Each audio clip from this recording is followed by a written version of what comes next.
دوستو، ایک دور دراز علاقے میں ایک خوبصورت بادشاہی میں ایک بادشاہ اور ملکہ بڑے خوش و خرم رہ رہے تھے۔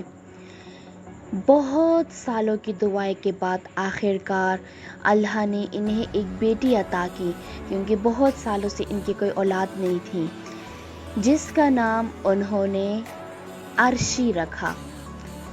پورے بادشاہت میں خوشی کی لہر دوڑ گئی، ہر طرف جشن منایا گیا۔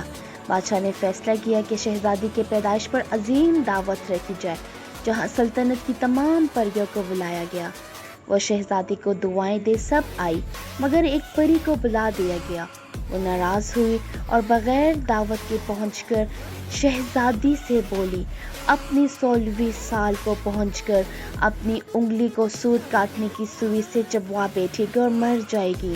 محل پر خاموشی چھا گئی، مگر اس وقت ایک نیک پری آگے بڑھی اور کہا، وہ مرے گی نہیں بلکہ سو جائے گی، ایک لمبی نیند میں چلی جائے گی، جب تک سچا پیار اسے جگا نہ دے۔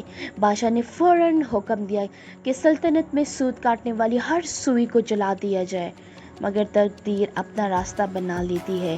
16ویں سال عرشی محل کے ایک پرانے مینار میں گئی، جہاں پر ایک بوڑھی عورت سوت کاٹ رہی تھی۔ عرشی کو دیکھ کر حیرت ہوئی، کیونکہ اس نے پہلے یہ کبھی نہیں دیکھا تھا۔ وہ سوئی کو چھونے لگی اور جیسے ہی اس کی انگلی چپی، وہ زمین پر گری اور گہری نیند میں چلی گئی۔ پوری بادشاہت پر نیند چھا گئی، درخت، پھول، پرندے سب سو گئے۔ محل کے ارد گرد جھاڑیاں اگ آئی، اونچی اور خاردار، جو کہ کسی کو بھی اندر نہ آنے دیتی۔ کئی 100 سال گزر گئے، پھر ایک دن ایک بہادر شہزادہ، اس نے یہ قصے کہانیاں اپنے بڑوں سے سنی تھی کہ ایسا ایک محل ہے جو کہ پورا سویا ہوا ہے۔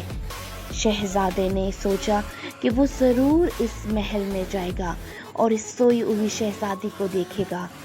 شہزادے نے شہزادی کی کہانی بہت بار سنی تھی اور اس کے دل میں کچھ عجیب سا احساس پیدا ہو جاتا تھا جب وہ یہ کہانی سنتا۔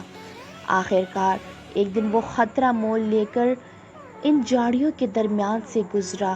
کانٹے اس کے لباس اور ہاتھوں کو زخمی کرتے رہے، مگر وہ رکا نہیں۔ بالآخر وہ محل پہنچا، ہر طرف خاموشی تھی۔ اس نے عرشی کو دیکھا، سفید بستر پر نیند میں جیسے چاندنی کی گود میں سو رہی ہو۔ اس نے شہزادی سے آہستہ سے کہا، آنکھیں کھولیے۔ وقت جیسے واپس لوٹ آیا، پرندے چہچہانے لگے، درخت جھومنے لگے، ملازم جاگے، پوری بادشاہت پھر سے زندہ ہو گئی۔ عرشی اور شہزادی کی محبت وقت اور جادو سے بڑی ثابت ہوئی۔ جلد ہی ان کی شادی ہوئی اور وہ دونوں ہمیشہ ہمیشہ کے لیے خوشی خوشی رہنے لگے۔